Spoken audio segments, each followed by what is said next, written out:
You're watching Business Transformations on Air. Hi, my name is Steve Smith. I'm going to be your host today. And today the topic is going to be how to develop and apply leadership skills in industries like freight forwarding. In fact, that's the guest that we have today. The gentleman runs a freight forwarding operation here in Southern California, so we figured we'd make that the focus of today's broadcast. So thank you for watching and welcome. I also couldn't do these broadcasts without the help of my video partner, Vyral Marketing. So I want to welcome the guy behind the broadcast booth here, Mr. Scott Hollingsworth. Scott, how are you doing today?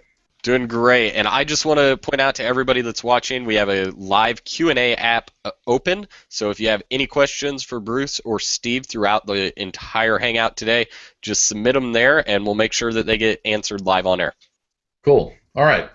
And as I say with all of these broadcasts is, as you're listening, please take some notes, because what you're going to run into is the discussion we have may prompt certainly some questions, may also prompt some thoughts about the current business condition that you're living with.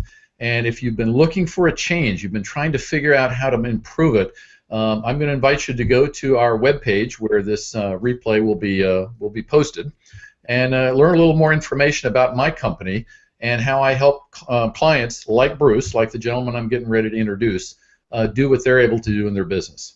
So with that, I'm going to bring on our guest for today. His name is Bruce Robertson. He's a managing partner of BGI Worldwide, which is a freight forwarding and shipping operation here in Long Beach, California. Bruce, welcome to the show. Good morning, Steve. Thank you for having me on. You're quite welcome. You've had a long journey, and it's been filled with a lot of very cool things. And so I'm really looking forward to having a discussion with you today to help everybody understand what that actually looks like. I don't know about you, but many of the articles and the websites that I visit on a regular basis, I think, make leadership development and applying that so you actually get a better business, a business that you want. Usually takes a lot longer than people realize, and so having someone like you on to kind of take us through that journey, help us understand what worked for you, I think it's going to be a tremendous value here for today's broadcast. Let's start out with this. Just kind of give us an idea of what BGI is all about. So BGI is a 16-year-old transportation company. We handle worldwide transportation via ocean freight, air freight, both import and export, and then domestic truck and rail here in the U.S. Our clients are in every industry, from aviation to pharmaceuticals to manufacturing, and we handle their transportation needs. And how did you get into this? What started you eventually running this operation? Well, I guess some people deliberately get into this business, but I kind of got into it by accident. Working through a temporary agency, was assigned to a company and loved it. Fell in love with transportation and freight forwarding in particular. My business partner had a similar experience working for a large freight forwarding company. He had been in just about every department in a large company, and we ended up meeting. The company I was working for at the time did not handle air freight. His company specialized in air freight, and we ended up sending a life-size cartoon costume to Beijing, China for the opening of a new event center. And so that was the initial meeting, and we became fast friends, and 16 years later, here we are. That's great. But it's funny how many people I run into that in less than intended circumstances end up getting into the vocation or the business that they now run. So I think that's great how you started yours. Take us back a little over 2 years ago when something that happened with you and your partner, not a bad thing, but just something that changed how the business was going to be run. Tell us a little bit about that and how you came to the decision that it would be smart to reach out and find someone to help you. Sure. Gabriel and I had a pretty unique partnership. He had the technical background and some of the management skill. He'd been in management positions in his past, managing large groups of people. My skill set came from an operational side, mostly handling domestic and exports. And so Gabriel has been a teacher at a college in Orange County for since we started working together. But he accepted a position as a full-time college professor. I believe it was in late 2011, and his time in the office began to change to the point where he's in for just 2 days a week these days. And so my need to develop my leadership skill became pretty obvious, and I think you were recommended. I can't recall the source that recommended you, but I went looking for a business coach, and growth source coaching is what I ended up finding. It's been a great experience. We've been working together since the middle of 2012. Yes, and we have covered a tremendous amount of ground, and I can't tell you how proud I am of the journey that you've taken, especially with the things that you're involved with today and some of the other organizations, and we'll certainly get into that. Tell us a little bit about how you kind of viewed your own leadership style at the time and what you saw going on in your organization that you thought needed attention. I guess when my business partner exited the picture for the most part, or was less available, I had the need to become a more approachable leader. I kind of hung leadership on Gabriel for the first 13 years of our journey in this business, and it was easy. He was a very approachable person, very easy to deal with. It became obvious pretty early on after he accepted the full-time position that I needed to work on my own skill set to drive the company forward. How did I recognize that need? I think my number one responsibility is chief problem solver. But if you're not aware of some of the problems that are going on in the company, if you're less approachable, if people don't want to come to you with information that might be challenging, you're less likely to be able to solve those problems. And so that, I think, was my biggest eye-opener. Is I needed to be more approachable, more open, and easily accessible for all the people in the company. Now, when you became aware of that fact, how did that hit you? I mean, is that something that you've kind of always either known or thought about in the past, or was that kind of a new revelation for you? No, I don't think it was a new revelation. I think people skills are something that I've always, not always, I think I was aware that I needed to work on. Maybe it's something I've always been working on, but it was time that we put it up in the forefront and really make some changes. Now, I know some months after that, one of the processes you underwent was a process called a 360 feedback survey, and I know that had some real impact on helping you really focus in on very specific things that could help you bring your leadership talent up to the level that you wanted.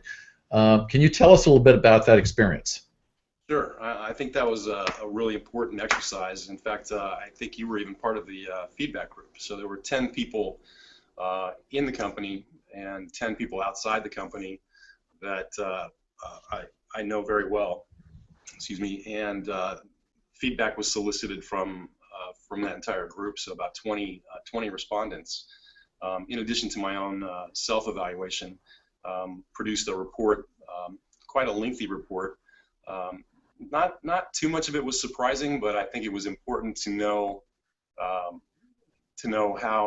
the group responded, and it was an eye opener. You and I went through the results of that report, and we picked I think 5 or 6 of the most important, what we thought were the most important items on that list to work on. So the areas that I was scoring either average or below average is what we chose to work on next.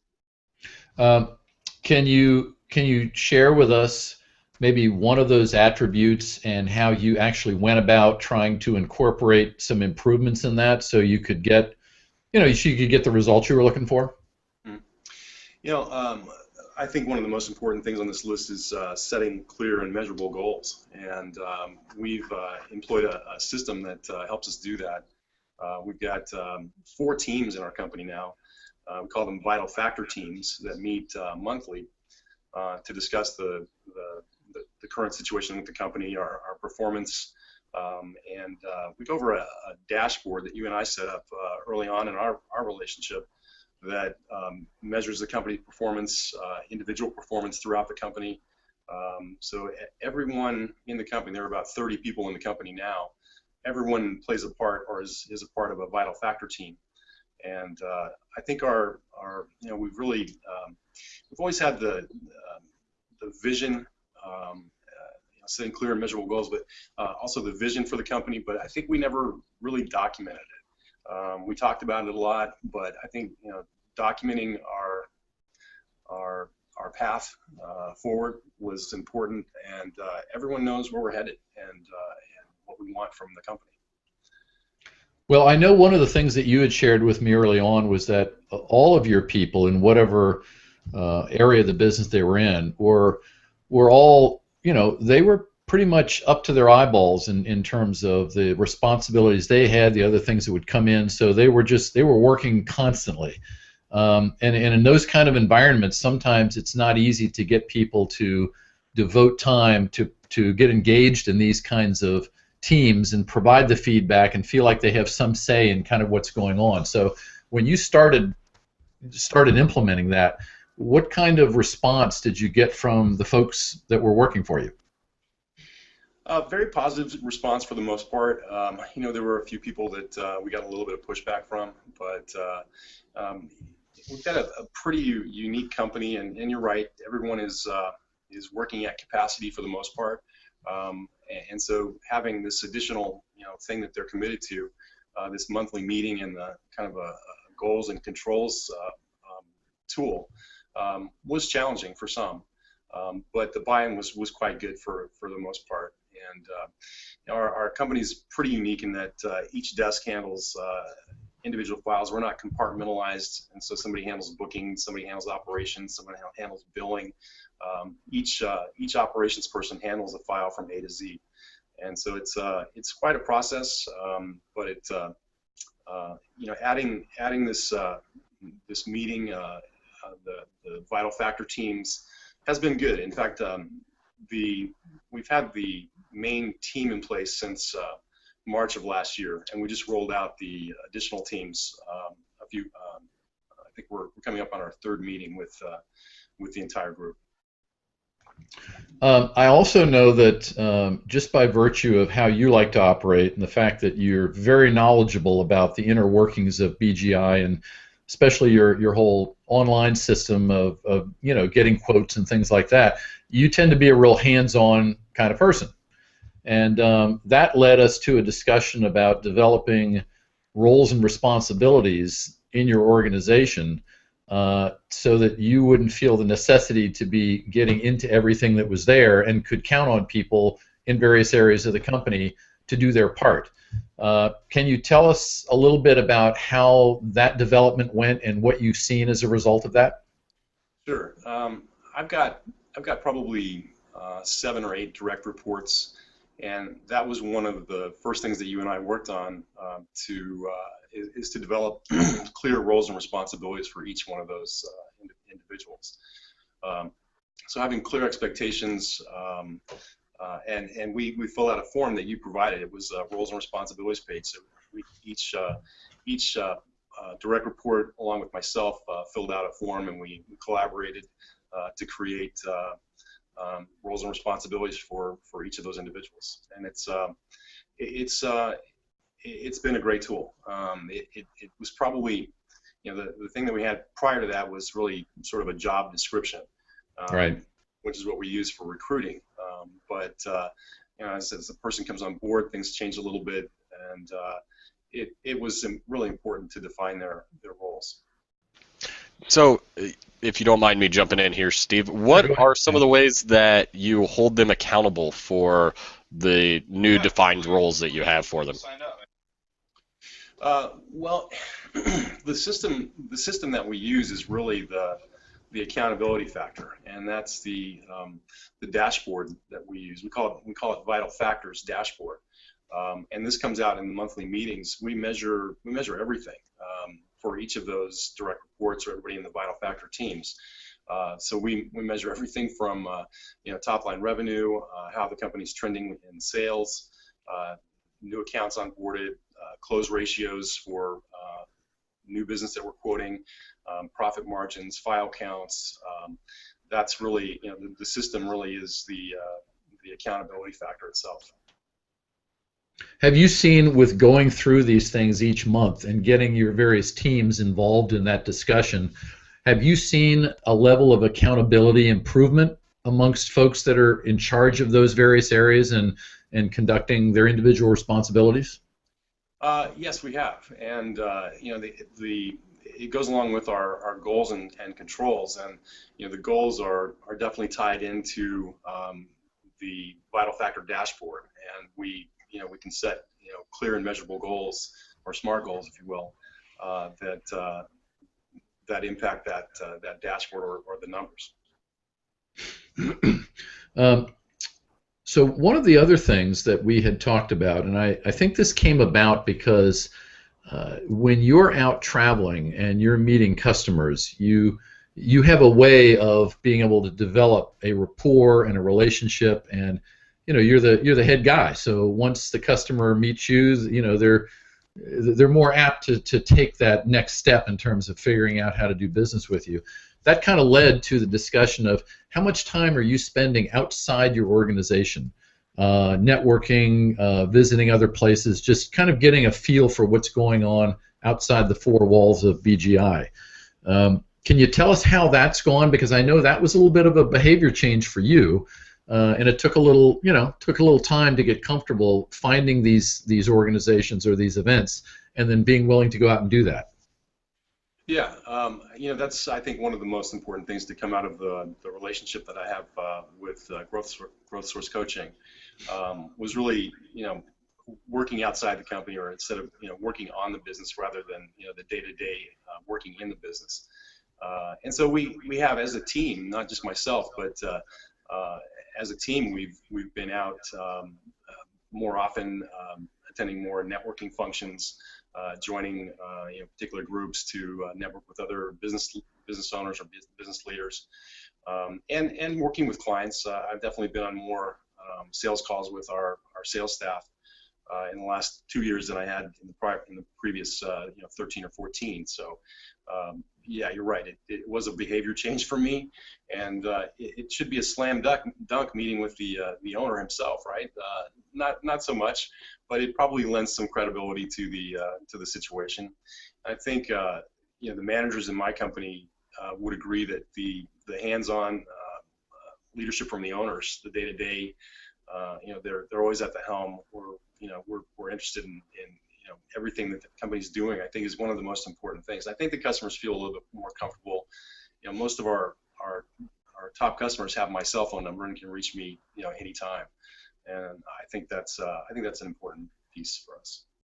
Well, I know when I was working with your sales director, Charlie, he used to mention regularly that when you and he would go out and either visit, existing clients or go pay a visit to somebody that might be a prospect, that the experience of having you there in the call talking with the customer completely changed everything.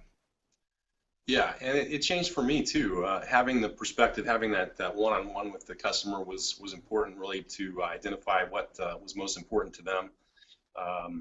Learning as much as I could about their business and their business model, and what their expectations were from our company and our team. Yes, you're right. It was very important.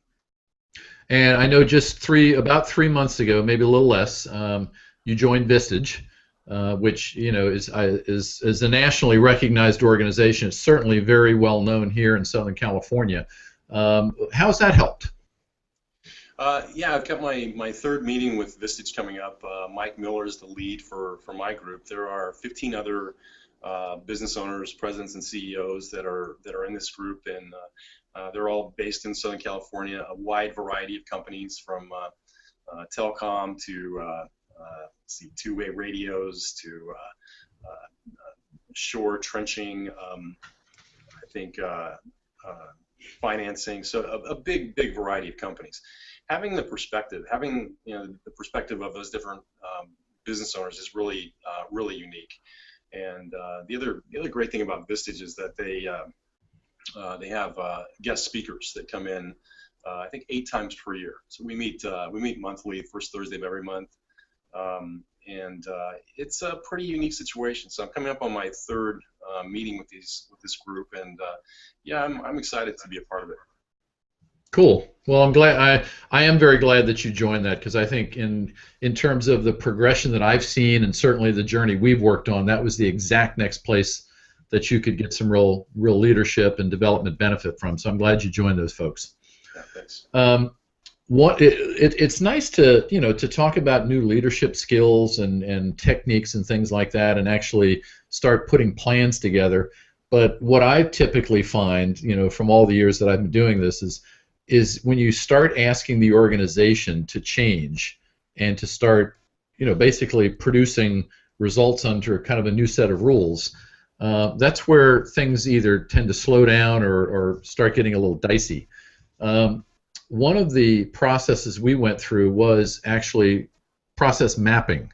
The whole idea of looking at the end result and then backing into it to figure out exactly how you were going to get there. Can you tell everybody kind of how you've used that and where that's benefited you?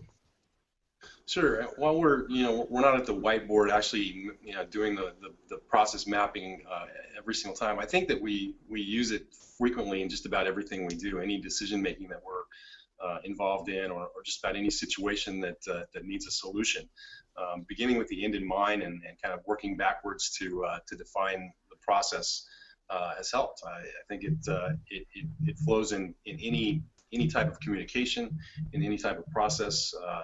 Starting with best case scenario in mind, and then working backwards. That was a valuable tool. It seems like an obvious one, but once it's on paper in front of you, it's something that's just if you use it consistently, it becomes part of your daily process. Well, I mean, I have to give credit where credit is due. I learned that process several years ago from a prior organization that I was affiliated with when I first started coaching. And they were big proponents of visually painting the picture of what you wanted that end result to look like, so that you could kind of step out of your current situation that has all of the memories of, gee, we've been here before and we didn't like the outcome, so do we really want to go back there again? And just kind of getting rid of that completely and looking at that end result and saying, okay, here's what we need, here's what the end result needs to look like, and then just start backtracking, reverse engineering it to figure out exactly what you need to do in order to get that result, as opposed to just repeating what you've done in the past. Yeah, I would agree, and probably a few more whiteboard sessions would be useful, and we really have a visual aid to whatever we're working on would be helpful. I got to say that the changes, I guess the changes in me and the processes that we've put in place, working with growth source coaching and now with Vistage and the goals and controls process that we use now, has been a really positive experience for mostly the main team that's been doing it for almost a year, and I think it's going to be, all indications are that it's going to be a positive thing throughout the company.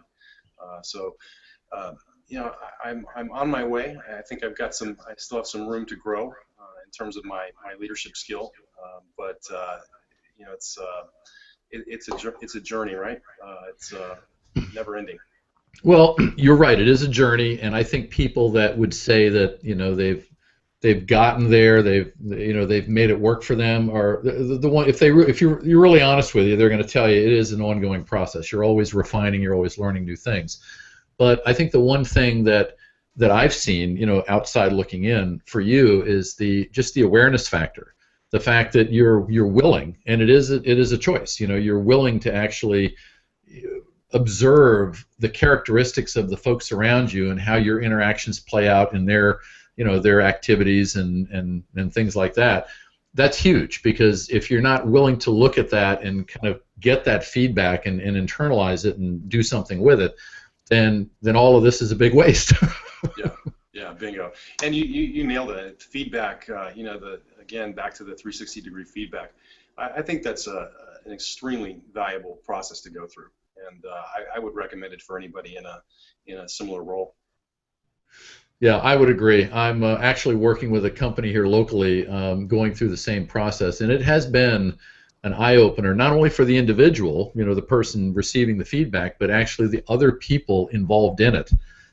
That's probably been the most eye-opening for me, is just how that's caused the folks around them to actually take a look at how they're operating, and are we giving this person what they're looking for? So from a communication standpoint or an accountability standpoint, things are working the way they should be. So I salute you for doing that. It's not an easy thing to do. You're kind of opening yourself up to everybody's critique, but if you can get through that, I think you're much, much stronger for it. And since you're at the top of the heap, BGI is going to be stronger for it.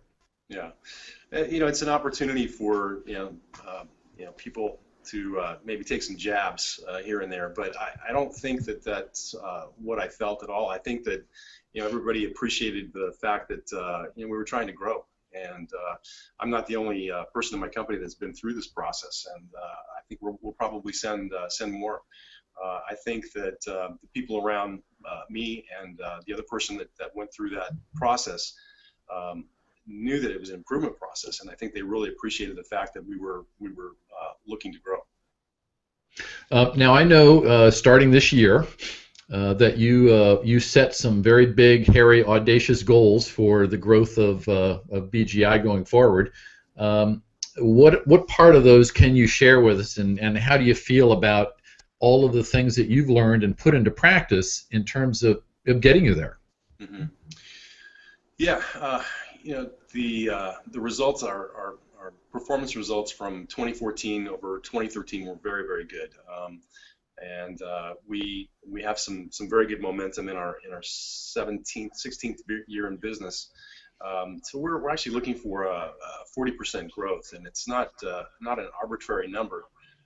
We are looking for new business to come on board from other large companies, but I think the majority of the growth is coming from existing accounts or existing customers, and it's the growth from those successful businesses that were kind of vetted this out, and 40% might seem like a big number, but it's based on real data and the growth of our existing customers.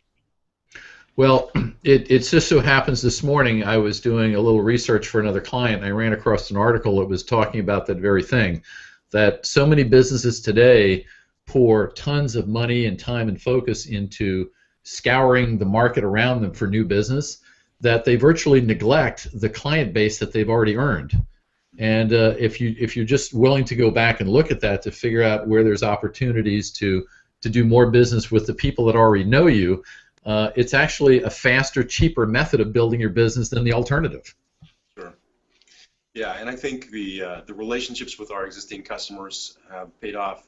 Gosh, I can't imagine how much, because people move from job to job, and they go to new companies, and they remember the good service that they got from BGI Worldwide Logistics, and they'll call us from another position in another company.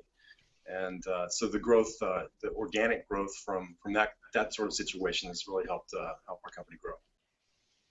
Scott, you look like you had a question. Yeah, you guys were talking about goals, and Steve mentioned that you had some pretty lofty goals, and earlier you were talking about how you like to set SMART goals. Can you explain a little bit how you set the SMART goal and can still have a lofty goal that you can obtain? Yeah, SMART goals is important, and I'll let Steve help me with the acronym if I get stuck. But specific, measurable, agreed to, we use that's an interchangeable one. Agreed to, right. Relevant and timely.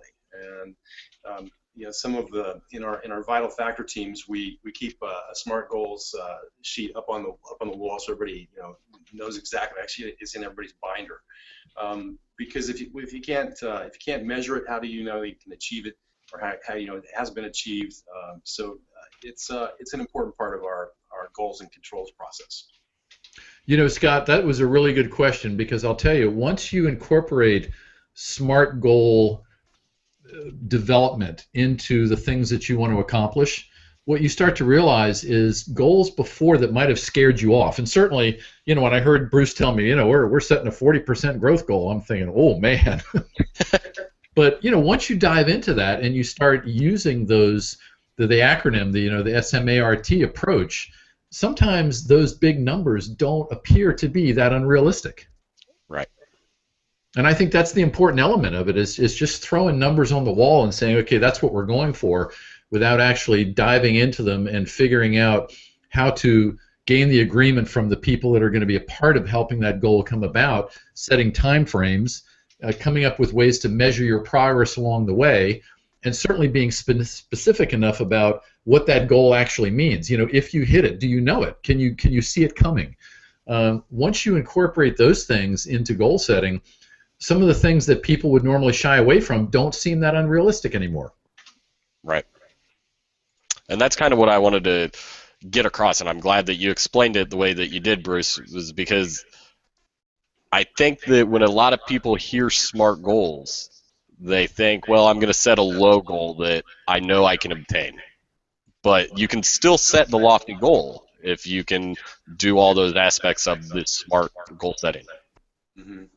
Yeah, that's true. And again, in our vital factor, our main vital factor team, you know, we're going through and vetting these numbers consistently. So every month they're being challenged, and you know, we're you know, almost at the end of the first quarter, and we expected I think 40% of our income from the year to come in the first 6 months, and I think again about 40% of that in the first quarter of this year. And so we're on track to hit that number. It's pretty exciting actually. Okay, Bruce. So let's kind of wrap this up. But what I'd really like to know from you is as you sit here today, having gone through all of the different development processes that, you know, not only we went through, but I know others that have worked with you, have helped you with. Give us an idea of what it's like to be the managing partner, the head of BGI Worldwide today. It's a challenging position. I think it's all about focus, and you know, I think you taught me the Pareto principle. It's you know, 20% of my effort is going to produce 80% of my result. And I think that's true. If I stay focused on the vital factors, the most important things that are affecting our performance, that's where I need to be. It's been terrific to have you as a coach to keep me focused, and all of the tools that you know, I've learned from you have helped us get here. Thank you very much. I appreciate that. Scott, any final questions or thoughts from you? Yeah, I would just like to know, Bruce, since you've started working with Steve, and you said that you started working with him to learn some more leadership skills, what's the one skill that you've learned from him that has been the most effective for you? I think early on, specifically, I think he was able to observe how much I was working in the business and the day-to-day, the operations of it, and really focused on the nuts and bolts. And I think he taught me to take time to work on the business, to have some personal work time, which I often do at my dining room table, to you know, really work on the most important things that are right in front of me. Great, great. Bruce, do you have anything that you would like to leave the viewers with? Well, I would highly recommend you know, at least visiting growthsourcecoaching.com. There's a huge list of resources that Steve has assembled on that website.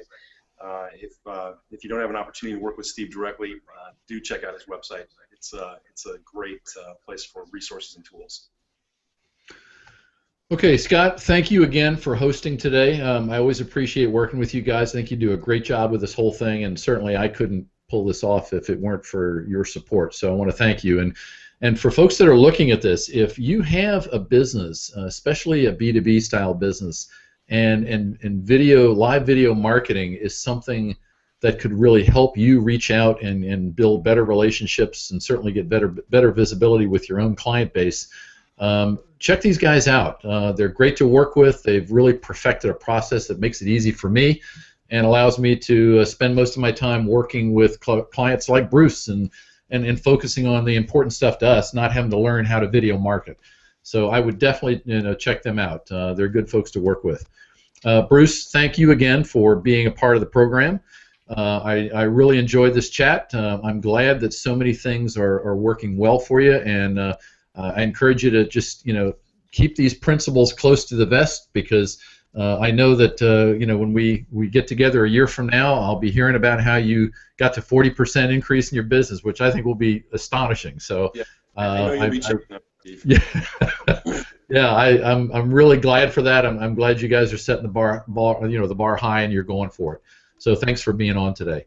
For everybody that's listening and watching, or will watch this as a replay, we appreciate your time and your viewership, and hope that you get something out of this. And if this looks like something that you want for your business, visit my website, and you can mine all the stuff you want on there.